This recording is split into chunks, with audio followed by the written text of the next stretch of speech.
Hello guys, this is Impulse, and in today's video, I'm gonna react to the VFX of Superman and Lois Season 3. Why is that? To go back in time a little bit, I was watching the show when it came out because I'm a huge fan of the genre, and I think you guys can see a little bit behind me, and I like it. Anyway, when the show came out, I started to watch the first 3 episodes, and then, I just didn't keep on going, not because of the plot of the story, it's just like there is first so many TV shows out there. Work is pretty crazy, and I have also life on the side, so it's not like I can watch everything possible, but I was highly impressed of the job and the work done on this show because it's Superman, right? Like, especially if everything's been made on theater since Man of Steel, Batman v Superman, Zack Snyder Justice League, you have to step up as a TV show. You cannot just redo like a Smallville show like 10 years ago, which was great when it was out. Like, I'm a huge fan of Smallville, like I grew up with it. And then I come across, at some point on YouTube, browsing there and there, Superman and Lois Season 3 VFX Reel. So I was like, you know what, that'd be a good topic for a nice YouTube video. So before diving in, a little disclaimer right here. What I'm gonna say is gonna be a raw reaction to it. I might say what I would have done or how would I maybe approach a shot. That doesn't mean that the work that's being done is bad or anything of this. Like, I can't help it. I'm a VFX artist too. We have maybe their own way to approach shots and stuff. The intention behind this video, it's more so like a reaction and a guess than being like, oh, I can do better. No, this is not the case at all, just to be sure. So what's gonna happen is I'm gonna play it once, I'm gonna watch it so I can have, a little something first in head, an idea of the whole show reel, and then we might just try to break down shot by shot and see, how they did this. So hey, here we are. We have a link here, Superman and Lois Season 3 VFX Reel. This is being posted by Graphical Ninja, and well, here we go. Check out our latest work on Superman and Lois with the talented team at Refugee VFX. It's literally the first time I'm hearing about this company. I had no clue before. I had no clue who they are. I don't even know where they are. I don't think it's Montreal. It's definitely not Toronto. I would have definitely heard of it. I think it's in the US somewhere, probably West Coast. I was primarily comm supervisor. Congrats. Thank you for your service. It also helped out with lighting, previs, layout, and a little simulation. So not only a comm supervisor, but doing some lighting and previs layout, like good on you, bud.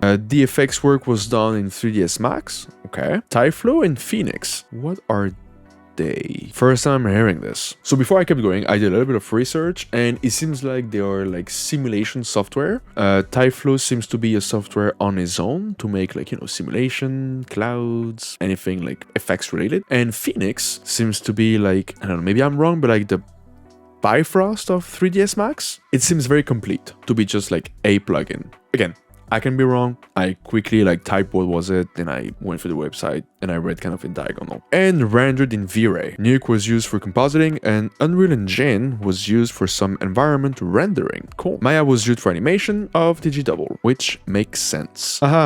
I've shown a few breakdowns with before and after to display the extent of the work we did. Having mostly full CG shots for a lot of sequences was a big challenge because of how time consuming building this environment can be. This also had to be achieved in a shorter time schedule than many of our other projects. He's speaking the truth here.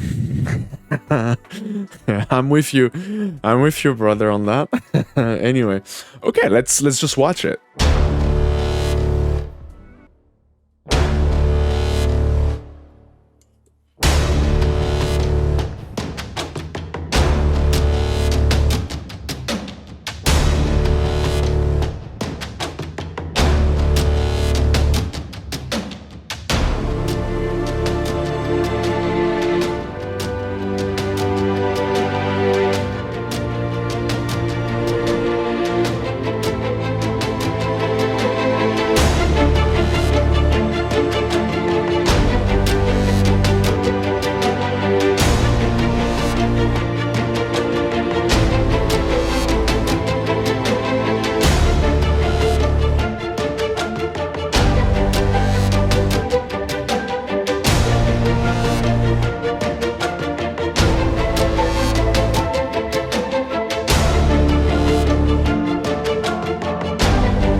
Okay, wow. Holy moly. Holy guacamole. Good job. First of all, good job overall. Yeah. I would have sweat, I think, making this. Let's start with the first shot here. Yeah, I mean, classic planet. I mean, what's it classic planet? I came from, like, I've done like 5 seasons of Expanse, a couple of like space shows. So like we usually build like a full asset on the planet, with like layers of cloud, the earth, the lights, an atmospheric layer that either can be done in comp or CG. So I guess, well, we have a full CG double here and full planet. Looks very cool. I love the little atmosphere, the little lens here, and the sun. The hint of the sun here. Nice. Yeah. A lot of clouds here. A lot of VDBs. This is pretty massive. I don't even think there's a GMP. Pretty heavy. I mean, when I said GMP in terms of cloud, but I guess this is GMP. That's nice. Those flight scene can be really cringe and ridiculous if it's badly approached. Let's be honest here for a second. You don't want this to look like what they were doing in the 70s, 80s with the first Superman movie, which was groundbreaking by the time when they did it, don't get me wrong. But for the technology today, like, you don't want to redo this again, especially when you have movie like Man of Steel and like all those superheroes that came out. I'm gonna probably compare a lot to Man of Steel because obviously we talk about Superman here, but no, this looks cool. I love this shot. I love the camera move on this. Like, I'm obsessed with this in general in movies. Like, it feels literally that someone is holding the camera and, trying to like catch Superman, and there's this like hand motion. I don't know, I love it personally. Like, it helps to build the scale of it. Like, you have a tiny Superman literally right here and this huge boat that he's carrying on, and you don't even see the full boat when you're trying to zoom on Superman, right? Like, anyway, love it. I think it's pretty cool. What do we have here? Yeah, CG debris, CG smoke. Nice. Wondering this might be like a comp element. The green beam here. Pretty cool. This here, haha, this shot. I hope with the quality this is gonna be like visible enough, but like this is a huge cornfield with like a wind motion on it, with the trail of Superman flying by. Like, this is pretty heavy, so I don't know if that was made in Unreal Engine or not. Personally, I don't really know the workflow with Unreal Engine. I know I should. He was saying, yeah, how time-consuming building those environments can be. So I don't know, is this a part of the time-consuming environment? I believe so, especially if you have to sim the whole field of corn here. Like, damn, yeah. Another nice smoke trail here. That's cool. Clouds. This is cool. I love the interaction. The interaction between him and the clouds is nice. It's well done. Like, so like, okay, if you want to do the interaction, you probably like what we call tracking and match move. So what you would have make is literally like you will take him and you'll match move him. Match move means like you will make like a CG double of him. So either you'll use like a proxy geo, or, and when I mean by proxy, like not 100% accurate geo, but at least accurate enough that you can use in your CG to simulate the body going through the clouds when you do it. I would have not used a full DG double for that, like, with the glasses and stuff, but, something decent. Yeah, very cool. But this shot here make me sweat. Make me sweat because the scale is huge. There is DG double. There is cape simulation. Oi, oi, oi. I mean, yeah. No, the lighting is pretty cool. Like, you have your main sun here beaming through the sky with your lens flare. Yeah, I don't know. That makes me sweat a lot. I don't know if that was made in Unreal or not. But good job, that's all our building. I'm not even sure there's any matte painting. Maybe the only matte painting element will be like, maybe like this in the background here. Maybe the sky. Yeah, the sky is probably, I don't know. Usually, like, if we have a huge environment like this, like we build like a sphere with our sky, and you can, wherever you are in your scene, where you put your 3D camera in Nuke, and you have your sky properly placed, That type of thing. I could be wrong. But yeah, this is cool. I love that you have a full CG shot before, cuts into a plate shot, and cut back again to a full CG shot, and the continuity matches, the color match, the lighting match. It's flawless to me. Damn, look at that. Bam. Oh, that's sick. Yeah, I don't know if it's... I don't know if there is any plate here. Again, what I'm doing is really speculating. I'm trying to break it down and react to it, but maybe this all in the background here could be a plate. This middle ground here could be mix of plate and CG, you know, adding a couple of buildings, scaffolding, like there is maybe a base of it, but I think truly that this here is full CG, maybe? Then here, pow, look all those details. It's so quick, right? If this is full CG, you have to pay attention to all the details possible to make it believable, right? Like, for example, you have all those little, you know, construction panel here, those little grid here, like a little truck, scaffolding here. I mean, guys, is this normal? I'm not sure I haven't seen that on a bridge. But hey, I don't work in construction. I don't know. No, it's cool. And plus the effects on top of it, like when he smashes it, like, pa, it's pretty sick. Then back here, pa. Those shots also.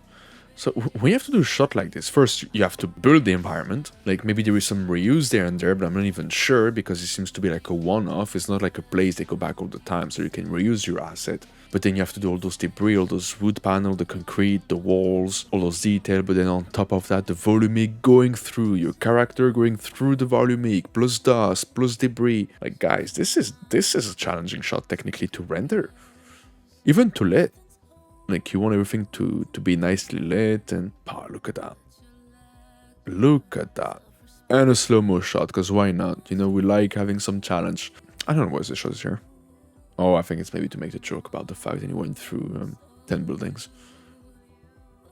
Okay. Nice. Yeah, so yeah, when I saw this shot, I truly thought that the car was real at the beginning. I mean, okay, now that I'm watching it, right now, it might be because I just paused on the wrong frame, but I would have made that glass truly transparent. Like, I don't understand why there is gray here. I don't know, it could be a reflection, maybe? I don't know. When I said, like, maybe or I don't know, it's because, you know, I haven't worked on the show, I have no clue. It's just me reacting to it and speculating on stuff. That's cool. Yeah, you have to keep the fire. This is a great element to keep. So you paint out the plate, you remove your little flamethrower here. The only thing that I will say with this here, it's the fire. I would have made it, like, especially on those core, way more bright and intense. Fire, can be really tricky when you make it. It's always a hot topic because I would have maybe between something like this, you see like how it lit, even your lenses, the environment, like everything, like it's literally like blows on my face right now. I would have maybe kind of like split the difference. Not as bright, but not as dimmed like this. Again, just my personal opinion. Still looks great. Don't get me wrong. I'm just being picky here. I can't help it. Boom. Classic. To me, this is classic Man of Steel reference. Fucking love it. It's really cool. Those little punch effects are great. That could have been maybe a 2D element. The amount of stuff you can do in comp all the time amazed me. Every day. Every day. Especially when you're on a tight schedule. Like, it's fine. We're doing it in comp. Then after there, suffer. Don't get me wrong. But... yeah, it's cool. To me, the transition all the time between plate and CG double is flawless.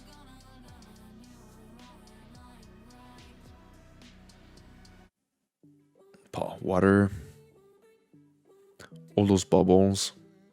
Yeah, so I've seen this shot here, and then he breaks down to this. He's holding like a football ball. Like, literally, this is nice. I mean, nice. Good idea. You're like, okay, how can we, you know, imagine those guys on set, like, oh, do you have anything? Like, hey, you, give me your ball. And like, Tyler, catch it and hold on your chest. Like, pretend it's Doomsday pushing you. So they probably have to redo the arm then. They're probably... like, here, you have his hand, like, holding like this here. There's probably, like... CG. It's cool, though. Yeah, it's probably... yeah, it's CG. Full CG double. Cool shot.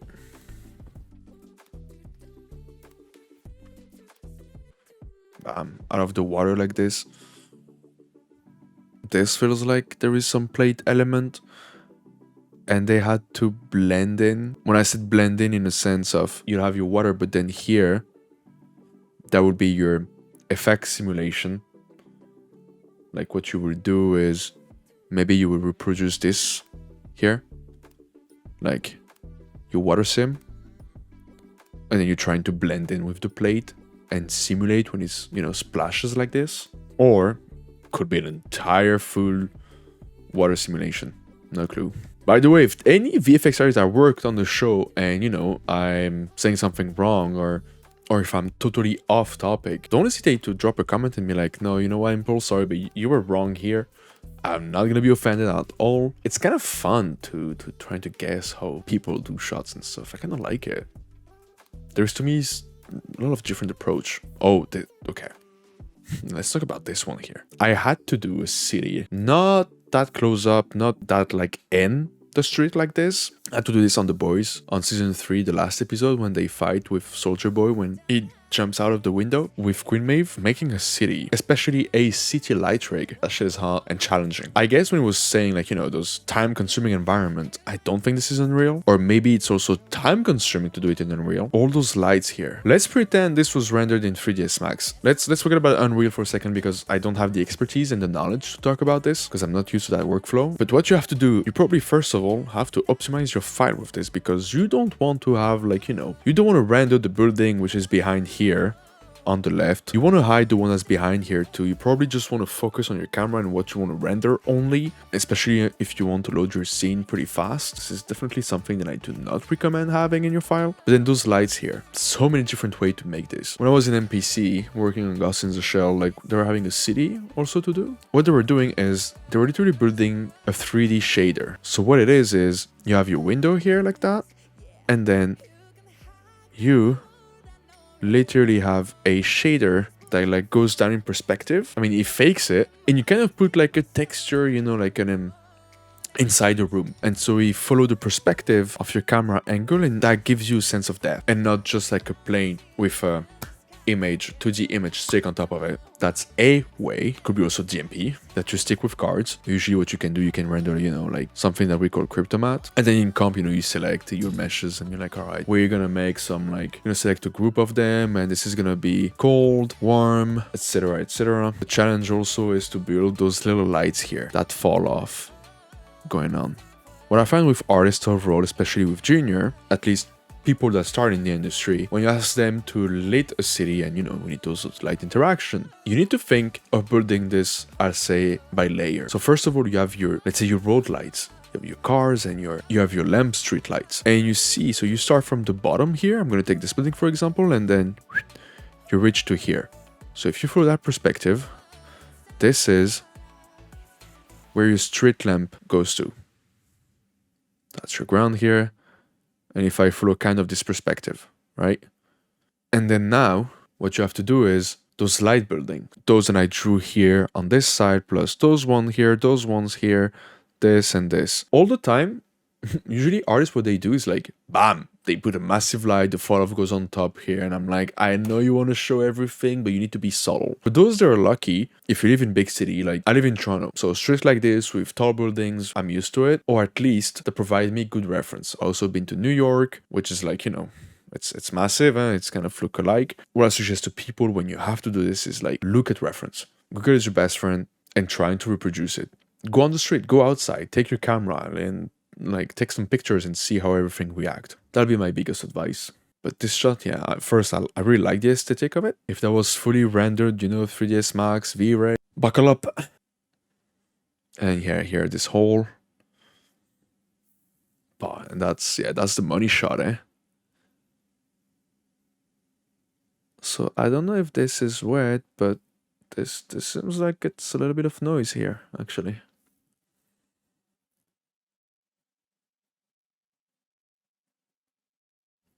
But nah, it's cool. Look at that.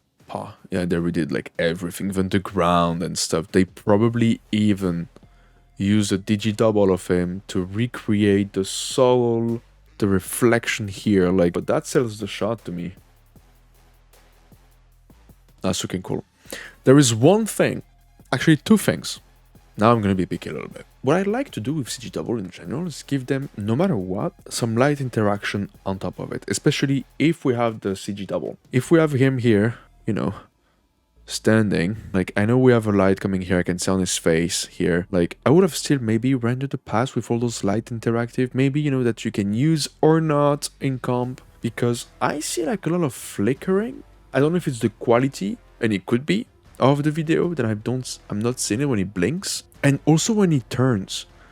It turns to a pretty like regular speed, but the cape doesn't feel like it's following the rules of gravity on Earth, and I think by default in simulation software is like minus 9.32, something like this. But it's cool. Again, if that's what they wanted, I'm happy. So yeah, that was it. I love doing this. So yeah, this is literally my first React, so I hope you liked it. And if you want more of it, you know, don't hesitate to comment it. Even if you have a clip you want me to react, I'll gladly do it. It's kind of fun to speculate, you know, how people work and how they do stuff. On those good words, have a lovely day, night, and I'll see you on the next one. Peace!